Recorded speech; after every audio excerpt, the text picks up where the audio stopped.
On va donc s'intéresser à l'incrémentation. Je vais aller sur le bureau, je fais un petit bouton droite, nouveau, nouvelle feuille de calcul Microsoft Excel, que j'appelle incrémentation. Incrémentation, ça s'écrit comme ça. Incrémenter, donc le fait de rajouter quelque chose. Hop. Et je double-clique pour l'ouvrir. Ok, donc je vais zoomer un petit peu. Nous y voilà. Un petit peu moins peut-être.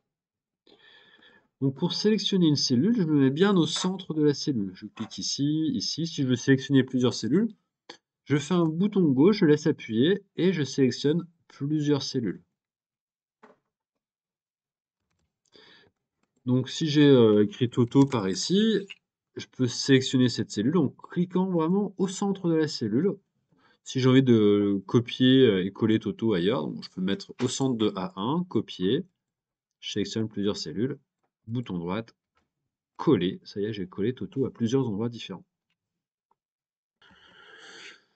Alors on peut travailler comme ça, on peut aussi utiliser donc la petite poignée d'incrémentation qui est en bas à droite. On va voir un petit peu comment elle fonctionne. Alors, si j'écris par exemple n'importe quelle suite où on va avoir quelque chose de logique, Excel va le comprendre et va me faire une petite incrémentation. Exemple, si j'écris élève 1 par exemple, si je me mets en bas à droite, regardez là, mon curseur ça se transforme en croix noire. C'est vraiment sur le petit point vert là qui est là. Ça se transforme en point noir. Donc si je fais un bouton gauche que je laisse appuyer, hop, on voit bien, on a élève 1, élève 2, élève 3, élève 4, élève 5, etc. Si je suis allé un petit peu trop loin, là j'ai pas encore cliqué ailleurs pour désélectionner, hein. Je prends le dernier, hop, je peux remonter vers le haut, là je vais effacer, donc si je suis allé un petit peu trop loin. Si j'ai cliqué ailleurs, je peux simplement sélectionner ma série, donc je me mets bien au centre, je sélectionne ma série, et je repars en sens inverse. L'incrémentation, elle marche vers le bas ou vers la droite aussi. Regardez là, j'ai cliqué sur B1, je pourrais partir vers la droite aussi. En bas ou à droite. Ça marche pas en haut ou vers la gauche, hein. Bon, on va plutôt travailler vers le bas, hein, dans cet exemple-là, ça sera plus simple.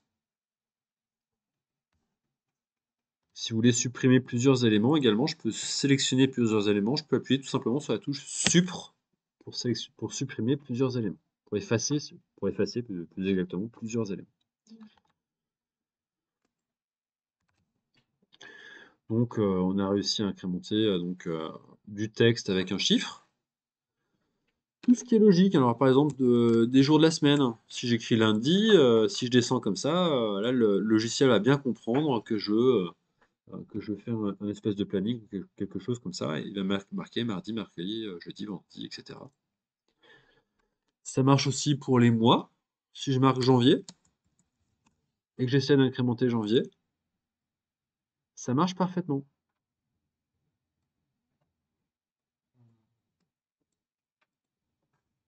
Ça marche aussi pour les dates. Regardez là, si j'écris la date du jour, donc le 8 octobre 2021, si j'incrémente vers le bas, pas de souci, ça fonctionne parfaitement, hein. Il incrémente à chaque fois de 1 jour. Alors on peut incrémenter de 1 mois ou de 1 année à chaque fois dans les différentes options d'incrémentation. Ici, en cliquant sur le petit bas. Bon, on verra ça peut-être un petit peu plus tard.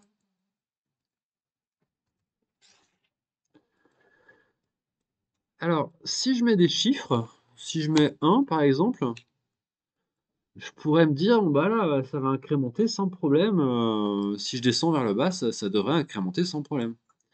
Bah, manque de bol,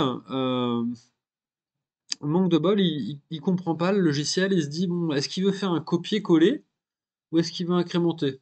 Allez, dans le doute, je vais laisser incrémenter. Donc, comment on fait? Alors, je vais revenir en arrière pour annuler. Comment on fait si on veut vraiment incrémenter? Regardez bien. On peut faire ça. Alors, là, je vais faire la première méthode. Je vais incrémenter vers le bas. Et regardez bien, soyez bien attentifs. Tout en bas à droite, on a une espèce de petit carré là qui arrive là. On clique dessus et on va lui dire, moi, je veux pas copier les cellules. Je veux pas simplement faire un copier-coller tout bête comme on a fait au début, comme avec Toto là. Je veux incrémenter une série.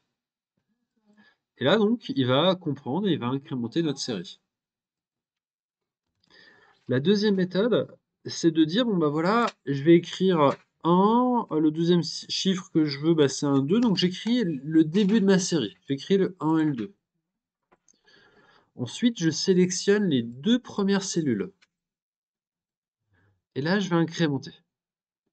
Là, pas de problème, hein, ça marche parfaitement. Il a bien compris de ce que je voulais faire. Donc j'écris 1, 2, j'ai sélectionné les deux cellules, bien au centre pour sélectionner, et ensuite j'ai incrémenté.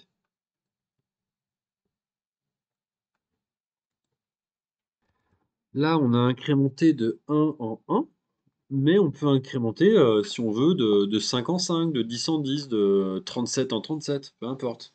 Regardez bien, je vais écrire dans la première, là dans H1, je vais écrire 0. Et là, je vais même écrire moins 5, tiens. J'écris moins 5. Donc là, la suite logique, bah, ça serait moins 5, moins 10, moins 15, moins 20, moins 30. On va voir si ça fonctionne. Je prends mes deux chiffres et j'incrémente. Parfait, ça fonctionne parfaitement. Je ferai une deuxième vidéo hein, sur ce chapitre. Il y a pas mal de choses un peu complémentaires sur l'incrémentation. Je vais quand même vous en montrer encore deux, trois petites qui sont assez faciles de compréhension. Là, on a fait les jours, on a fait les mois, on a fait les dates. Alors, il y a deux, trois trucs, par exemple les trimestres aussi. Si je mets trimestre 1, il y a 4 trimestres dans une année. Trimestre, c'est 3 mois. Trimestre, donc 3, mestre, mois. Là, parfait, il comprend parfaitement aussi hein, que c'est un cycle de 4 mois à chaque fois. Il va faire trimestre 1, trimestre 2, trimestre 3, trimestre 4, trimestre 1, trimestre 2, trimestre 3, trimestre 4, etc., etc. Là, il le comprend parfaitement.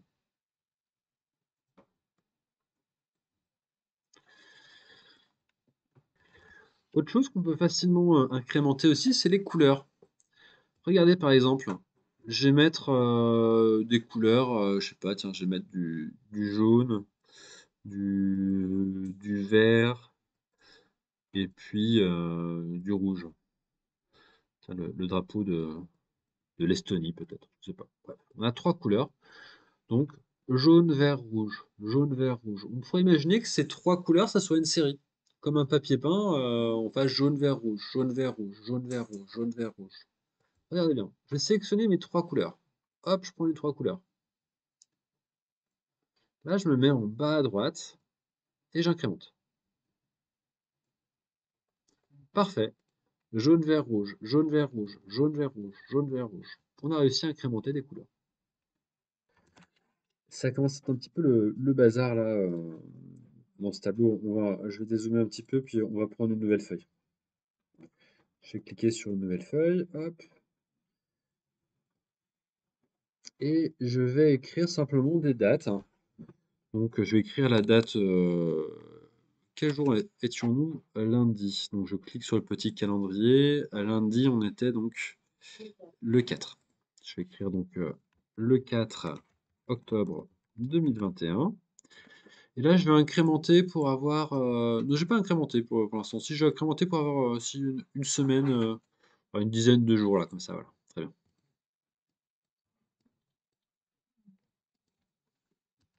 Là, j'aimerais avoir les dates au format des dates longues. Donc, ce que je vais faire, je vais prendre toute la colonne. Pour prendre toute la colonne, je clique sur la lettre A. Je vais aller dans les dates par ici. Et je vais choisir donc date longue. Parfait. Ça m'affiche bien les dates. Si jamais vous voyez des espèces de dièses comme ça veut dire qu'il faut augmenter la taille de votre colonne. Donc vous mettez entre A et B, vous double-cliquez par exemple, ou alors vous élargissez comme ça la taille de votre colonne. On a changé le format. Alors par contre, la valeur de la cellule, on voit bien, hein, si je regarde dans la zone de formule, c'est toujours 6-10-2021. C'est juste visuellement que ça s'est converti donc en date longue. C'est juste le format de cellule qui permet de visualiser finalement ces jours de la semaine. Alors parfait. Donc on a vu tout à l'heure qu'on pouvait donc incrémenter des dates, c'est ce qu'on a fait ici. On a vu qu'on pouvait incrémenter des couleurs. Ce qui serait assez sympa, c'est par exemple qu'on ait les samedis et les dimanches d'une certaine couleur. Donc, je vais surligner mon samedi, mon dimanche. Hop, pardon. Je vais les mettre en une couleur. Voilà, je vais les mettre en vert, par exemple. Pourquoi pas. Maintenant, ma série, c'est une série, une semaine, en fait, c'est une série de 7 jours. Toutes les semaines font 7 jours. Donc, je sélectionne de A1 jusqu'à A7. Je me mets bien au centre de A1, bouton gauche, et je sélectionne jusqu'à A7. Là, j'ai sélectionné ma série. Je peux totalement dire au logiciel maintenant, je vais incrémenter, c'est une série de 7 jours, il va comprendre que les 2 derniers jours, ils sont d'une certaine couleur. Et on va essayer, on va regarder, hop, je le prends vers le bas, si je tire vers le bas comme ça, alors je vais mettre voilà, une centaine de jours par exemple, ça a parfaitement fonctionné. Tous les week-ends maintenant sont en vert. On a incrémenté donc et les dates et les couleurs. Voilà, donc on est arrivé à faire un planning assez rapidement comme ça. Enfin, on pourrait imaginer un espèce de cadre pour faire un calendrier très rapidement. Si j'écris, je sais pas pourquoi, hein, si j'écris Tata ici, ou Toto, hein, peu importe. Si j'essaie d'incrémenter, là, en fait, il écrit simplement Toto. En fait, il y a rien à incrémenter. Si lui, il comprend qu'il n'y a pas rien de spécial à incrémenter, il va faire simplement un copier-coller. Ça revient à la même chose que si j'avais fait bouton droite, copier, que j'avais sélectionné plusieurs éléments, que j'avais fait coller. Ça revient à la même chose. Donc la poignée d'incrémentation, elle peut aussi servir à faire du copier-coller.